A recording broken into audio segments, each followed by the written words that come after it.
When I reviewed the Sunra Robo-S, an all-electric moped that could be found for £3,300, I was left pretty impressed. Good value for money in comparison to other all-electric alternatives, and it didn't emit any sort of harmful fumes. Now we've got its sibling, a similarly all-electric bike, but it's called the Miku Super. It comes in at £3,500, and by the way, that's including the plug-in motorcycle grant that's offered by the UK government, and of course at the time of filming, because that could change in the future. Now, the Miku Super comes with a 2-year warranty, and the battery itself comes with a 3-year warranty or 18,000 miles, whichever comes first. In this review, I'll be comparing the Miku Super to its sibling, the Robo-S, and of course to see if it's actually worth its price tag. So let's jump straight in and talk about its performance. Now, very much like the Robo-S, not to be confused with the Robo, the Miku Super has got 2 batteries, and it's got a singular rear hub motor.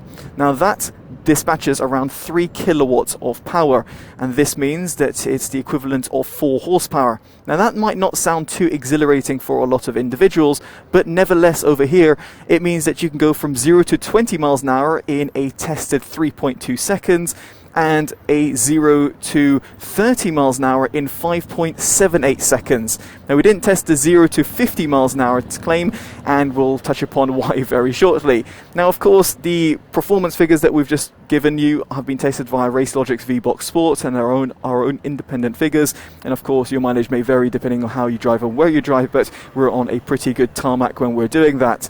Now, in and around the city, that's absolutely no problem, but if you want to be whizzing around on country roads and you want to open up the throttle immediately and get an instant amount of power and torque, then unfortunately this electric bike isn't going to be quite it. You might have to be spending a lot more money or actually look at the petrol alternatives, which is never great when I'm reviewing it on TotallyEV. But anyway, it's just worth pointing out and just being really brief and honest with you. Now, you've got 25 Newton meters of torque available, and you can feel it when you're opening up the throttle, specifically given you are sitting on a 109 kilogram bike. Now, just to give you an indication as well, I weigh 70 kilograms. So of course your speed that you might be able to attain might be different from me, because if you are lighter or indeed heavier, then the bike might not be as fast, or might be a little bit faster or more nippy. So I weigh 70 kilograms, so those figures are based on that.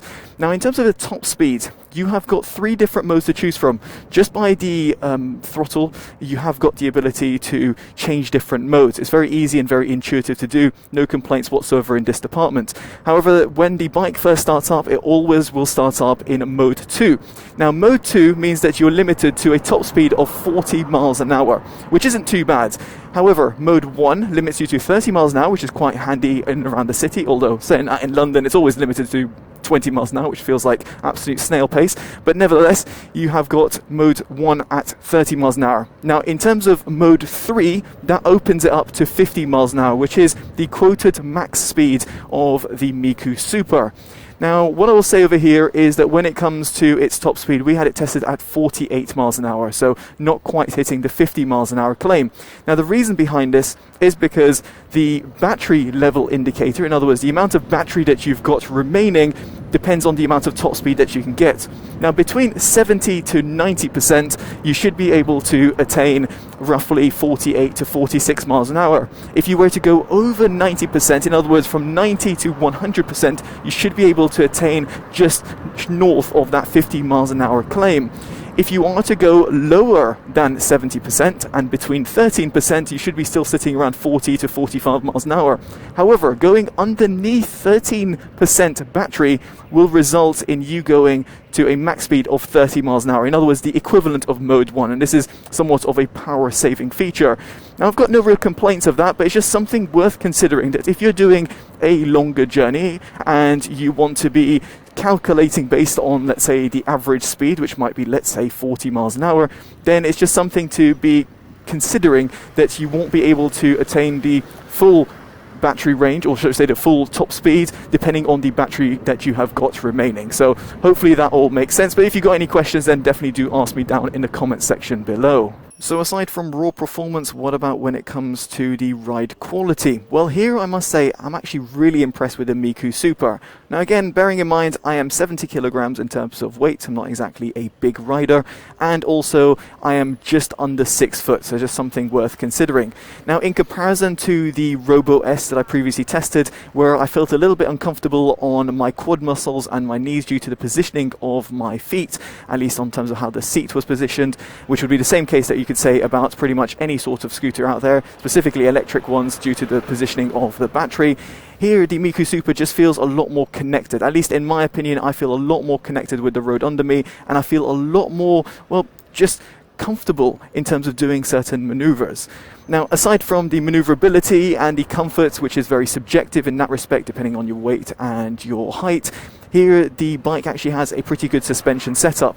You can ride over potholes or, let's say, small speed bumps or, for example, anomalies without much discomfort. And I can certainly say, going around inner city commutes where there's a lot of potholes, which we're just going around over one now, I don't feel too much discomfort. And on top of that, the seat itself is pretty cushiony soft. So the combination of that means that I have got great riding comfort. And again, that's going to be somewhat subjective depending on how you ride, where you ride, but ultimately over here, I must say, I am pretty impressed.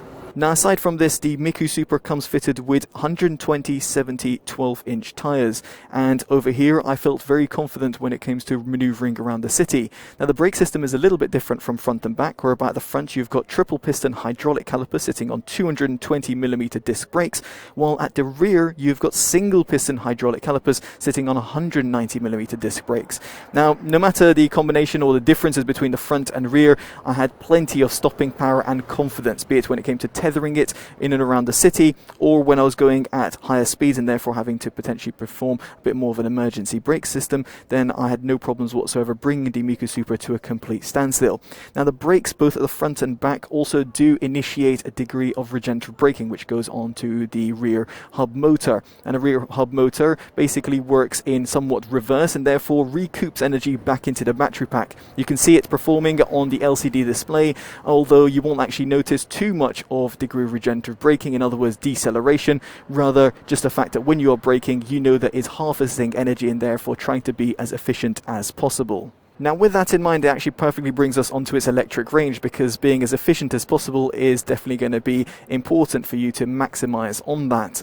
Now, in our own mixed riding test, we netted around 50 miles, which isn't too shabby, although is a little bit off the manufacturer's 65-mile claim. Now, if you're going to be riding purely around the city, I think you should be anticipating to get roughly 55 miles instead. And if you're going purely on the motorway, because how inefficient electric vehicles are on such roads, then you should be netting roughly 35 to 40 miles. Now, bearing in mind, of course, here that I'm a 70 kilogram rider, so if you're going to be a heavier rider, you should expect a little less range, and if you are a lighter rider, then you should be anticipating a little bit more range. And also bear in mind, these tests weren't done with a heavy backpack or extra load, so if you're going to be taking, let's say, some extra load at the back, be it an extra passenger or indeed certain goods, then of course this range is going to be reduced as well. Now, when you run out of juice, you can of course plug in the Miku Super. There's a charging port found just beneath the seat, and this allows you to go from 0 to 100% on both batteries in roughly 4 hours, which isn't too bad. However, if you were to take out the batteries of the Miku Super, each battery will take you 4 hours to replenish from 0 to 100%, and therefore means both batteries will take 8 hours to recharge to full. Now, this is because the charger unit, when taken out the bike, doesn't have the ability to kind of upscale the amount of wattage and the current that's going through, and as a result means that it's going to be a lot slower. Now, to counteract this, Sunra could have provided a charger that had 2 prongs that are coming out of it, or provided 2 separate chargers, one for each battery, and therefore means that any person who doesn't have a garage can still recharge their bike from 0 to 100% in 4 hours. But alas, that's not the case. From what we've read online and seen online, you can buy a separate charger for £250, but we can't exactly attest to that because we haven't seen it directly on Sunra's website. Nonetheless, it's just something, again, we should highlight. Now, another thing that we should complain about is the fact that the charger unit itself actually has quite a bit of noise. Here's how it sounds like.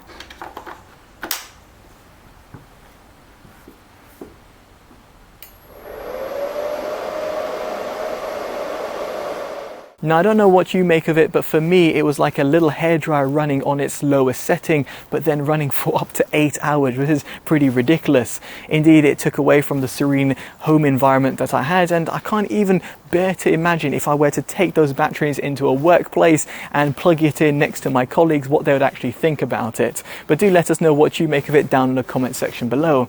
Of course, this will be a non-issue if you're plugging in the bike and therefore have it in a garage, because it's not going to be annoying anyone, at least not directly. Now moving swiftly on, we get onto practicality. Now you can add a rack or indeed a box at the rear, although at the time of filming it's not currently available, but Sunra have told me that's something that they're currently looking at, and it was the same that could have been said when I reviewed the Robo-S. Now anyway, there is also a 4-litre compartment that's found underneath over here. To access it, you can hold down on the fingerprint sensor and you'll hear a noise, and therefore it unlocks it. Or you can use the key by turning all the way anti-clockwise and it'll release the latch. Now the complaint we have is the fact that when it comes to closing it, it doesn't exactly close intuitively. You kind of have to press down in a certain way and then it closes, which isn't exactly great if you're on the move, for example. Or for example, you can of course give it a good old whack. So like that, you can see twice made it lucky, and it seemed like a branch just dropped behind the camera while I did that. Probably a massive force that I added. But anyway, over here the compartment is a little bit tricky to close, but it does provide around 4 litres of storage, which should suffice for, let's say, some sunglasses or let's say your smartphone or whatever it might be. Better still, you've also got a USB Type A port which is found by it, and if you drag in the cable, and for example if you have a smartphone holder, it means that you can easily charge up your smartphone while you're riding, and of course that will use a little bit of extra battery from the Miku Super, but it's quite minimal in the grander scheme of things. Now I did just reference the fingerprint scanner, and it is over here, although I do find it to be, well, pretty much hit and miss. As you'll be able to see right now, I'm not exactly doing anything different than I normally do, and you can see sometimes it works, sometimes it doesn't.